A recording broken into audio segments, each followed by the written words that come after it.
JPSC मुद्दे को लेकर आप जो है सो आर पार की लड़ाई शुरू हो गई। छात्रों का आंदोलन आप हलवा टेका चौक पर देख सकते हैं। दादा क्या कुछ कहेंगे, क्या नाम हुआ आपका?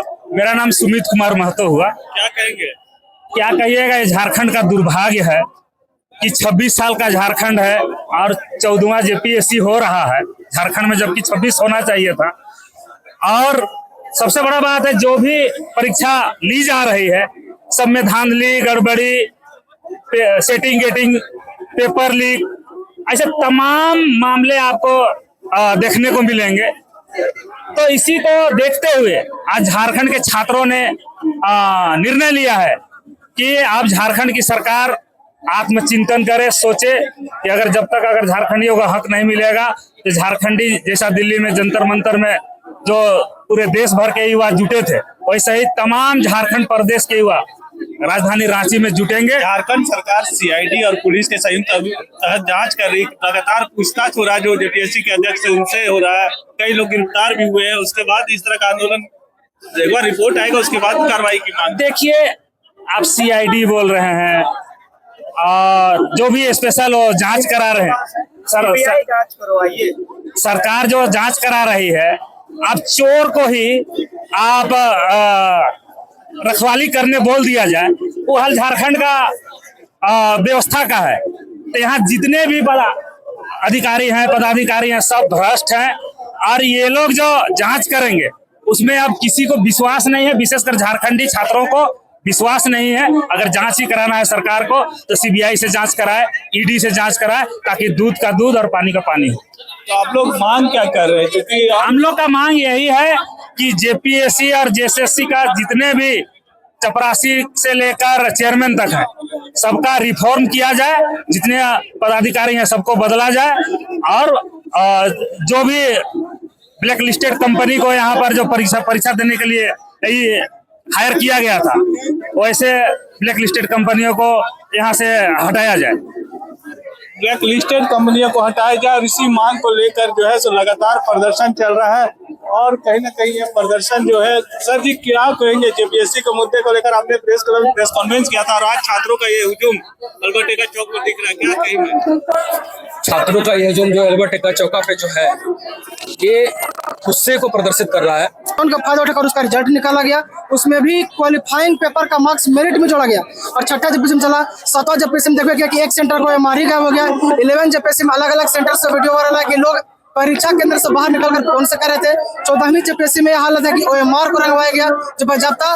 जब जेपीएससी का चेयरमैन बोल रहे जांच होना चाहिए, जब डंके की चोट पर बोलना चाहिए था कि ऐसा नहीं होना चाहिए था, ऐसा नहीं हुआ है। लेकिन वही बोल रहे जांच होना चाहिए और हमको जानकारी था कि सीटें बिक रही है, बावजूद इसका अभी तक परीक्षा रद्द नहीं हुआ। यही हम लोग मांग है कि टीडीपीएल कंपनी जितना भी परीक्षा कराई है सबका विलंब रद्द कराया जाए, चाहे जेपीएससी रेगुलर हो, बैकलॉग हो, एसीएफ हो, ये सबको रद्द कराया जाए। साथ ही साथ जितना भी एग्जाम हुआ सबको सीबीआई या निष्पक्ष एजेंसी से उसको जांच कराया जाए। और साथ ही जेपीएससी वर्तमान में जितने कार्यरत कर्मचारी हैं उसको अविलंब हटाया जाए, क्योंकि जब चेयरमैन जा सकता है, जनरल कंट्रोलर जा सकती है, वही कोई जरूरत है कि आगे नहीं होगा। सब पर जांच हो और अविलंब उसको हटाया जाए। साथ ही साथ झारखंड एकमात्र ऐसा स्टेट है जहां आप देखिएगा कि अगर 200 सीटों का बहाली आता है उसका रिजल्ट एक बार में नहीं निकलता है। पहले निकालेगा 100, फिर 50, फिर 20। इस सिस्टम को बंद किया जाए, एक बार परीक्षा का रिजल्ट निकले, एक साथ उसका कट ऑफ है, ठीक है। और यही सब हम लोग की मांग है, जो सरकार माने, नहीं तो पारदर्शिता के साथ और अविलंब हेमंत सोरेन जो कार्मिक डिपार्टमेंट उनके पास है, जिम्मेदारी को लेते हुए इस्तीफा।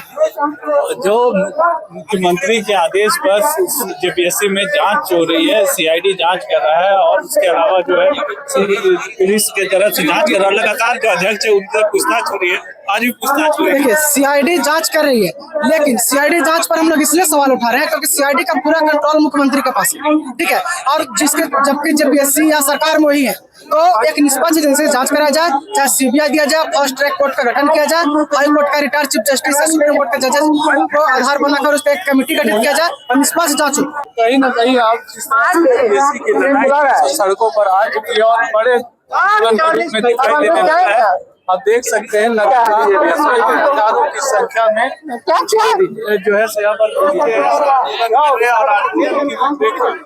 जो है देखनी होगी कि सरकार जो है सो किस और जो है सो जाएगी, किस तरह से कार्रवाई करेगी। राहुल जी, छात्र नेता लगातार आंदोलन करते रहते हैं, सरकार जब जांच करा रही है तो आंदोलन करने के बाद जांच की रिपोर्ट मांग दीजिए। दूध का रखवाली बिल्ली को दिया जा रहा है, बिल्ली तो दूध को पी जाएगी। पहले भी जांच दिया गया था सीजीएल में सो पेपर है सो लीक हुआ था, पेपर रटाया गया था नेपाल में। जब हम लोग इसी तरह का धरना प्रदर्शन जब किए थे तो माननीय मुख्यमंत्री जी है सो सीआईडी को जांच दिए थे। सीआईडी क्या की लिपापोती करके और माननीय मुख्यमंत्री जी है सो नियुक्ति पत्र भी बांट दिए। आज वही नियुक्ति लिया हुआ अभय तिवारी पकड़ा जाता है, क्या तो सेटिंग करने में पकड़ा जाता है। तो हमको सीआईडी पर भरोसा नहीं है, इसलिए हम लोग सीबीआई जांच की मांग करते हैं कि सीबीआई जांच का वो ऐसो सिफारिश करें। दिल्ली के जंतर मंतर में जो आंदोलन हुआ था वहां पर जो शिक्षा मंत्री धर्मेंद्र प्रधान ने इस्तीफा दे दिया, छात्रों को फायदा क्या हुआ? छात्रों का फायदा कम से कम ये मैसेज तो वो तो स्वीकार किए ना कि उनके देख रेख में जो भी परीक्षा हुआ था उसमें है सो व्यापक गड़बड़ी हुआ था, पेपर लीक हुआ था। उससे है सो अभी जब आंदोलन हुआ तो समझिए कि इस पर है सो एक कानून बन करके आ रहा है। हम लोग मजबूर किए तो केंद्र सरकार के द्वारा कानून बनाया गया है कि 10 साल का सजा का प्रावधान।